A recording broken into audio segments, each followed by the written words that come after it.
प्रणाम मित्रों, आपका स्वागत है इस YouTube चैनल पर। आज फिर आपके सामने हाजिर हुए हैं कुछ नया लेकर। आज का हमारा जो विषय है वो है मोटापे का बढ़ जाना। जब आदमी मोटा हो जाता है तो शरीर में फैट तो बढ़ ही जाता है और वो थोड़ा उसकी जो परेशानियां होती हैं बहुत बढ़ जाती हैं, चलने में, फिरने में, बैठने में, टॉयलेट जाने में, हर तरीके से उसको दिक्कतें आना संभव है। जब वजन बढ़ता है तो मोटापा बढ़ता है तो वजन भी बढ़ता है, तिलतिला हो जाता है शरीर भी, और इसके साथ साथ कुछ बीमारियां भी पनपने लगती हैं। जब आदमी कुछ नहीं कर पाता है तो मोटा हो जाता है तो उसके लिए बहुत सारी समस्याएं खड़ी हो जाती हैं। उन चीजों को ध्यान में रखते हुए फिर आज आपके सामने हाजिर हुए हैं। छोटी छोटी दो घरेलू नुस्खे बताऊंगा और वो नुस्खे इतने कारगर हैं, अगर आप उन्हें करते हैं किसी भी प्रकार का फैट होगा, किसी भी प्रकार, आप समझ लीजिए कि वो फैट घटना शुरू हो जाएगा, मांसपेशियां मजबूत होती चली जाएंगी और शरीर सुडौल हो जाएगा। बहुत अच्छा हो जाएगा, शरीर सुडौल मजबूत हो जाएगा, अंदर से मजबूत। आप विश्वास करिए और इसको करिए।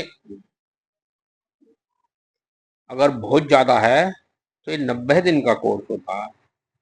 इसे करिए और अपना देखिए, चमत्कार देखिए इसका।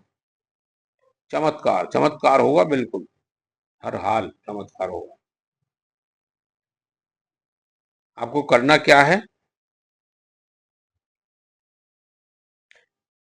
जौ का घाट मिल जाता है बाजार में,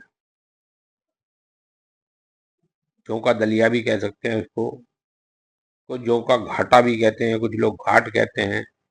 अलग अलग क्षेत्र की अलग अलग भाषाएं हैं।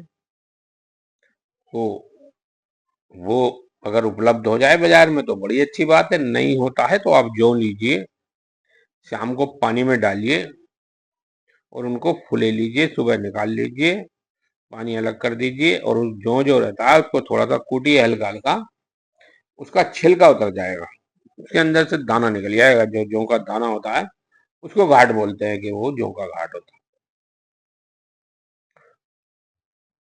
उसकी क्या करना है, उसका आपको खीर बनानी है। खीर, दूध डालिए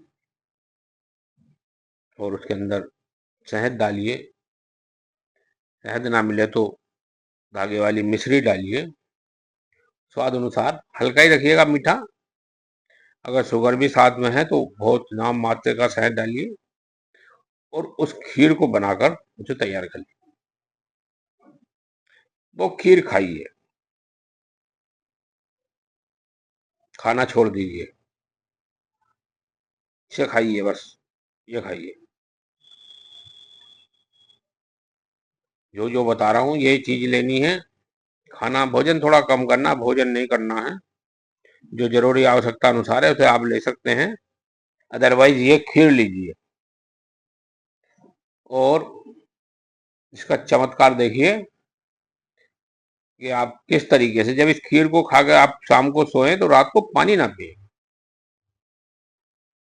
थोड़ा सा बर्दाश्त करें, जरूरत पड़ता है तो एक आध घूंट ले लें पानी, थोड़ा सा दिन में पिए, रात को पानी ना पिए।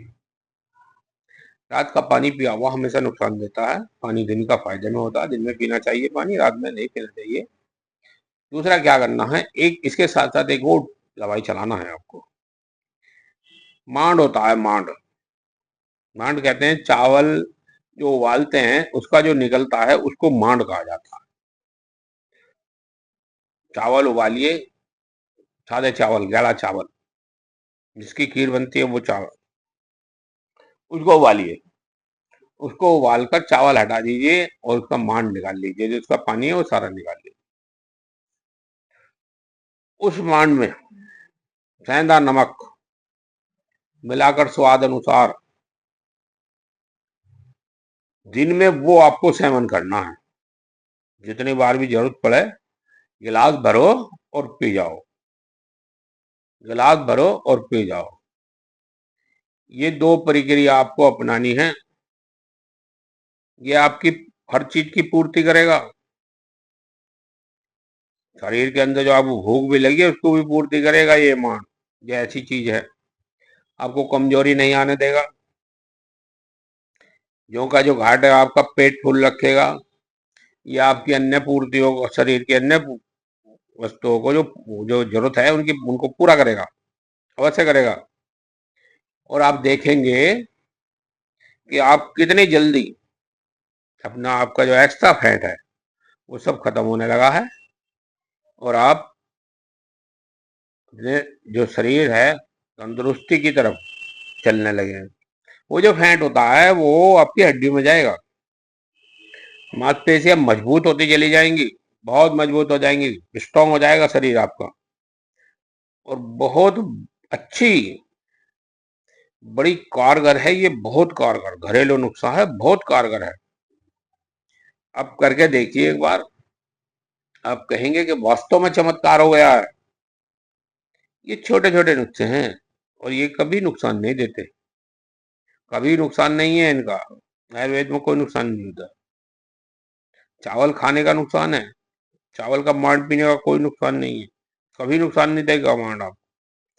फायदे के अलावा कोई नुकसान नहीं, फायदे ही फायदे, इसके अंदर बहुत गुण है। गुण गनाने बैठ गया तो ये दवाई नहीं बता पाऊंगा फिर। इसलिए मित्रों ये आप करिए और करके देखिए, देखो कितनी जल्दी आपका मोटापा कम होता है, शरीर सुडौल हो जाएगा, चेहरे पे चमक आ जाएगी, कहेंगे कि आप हाँ कोई चीज बताई है। चलो फिर मिलते हैं मित्रों, तब तक के लिए नमस्कार।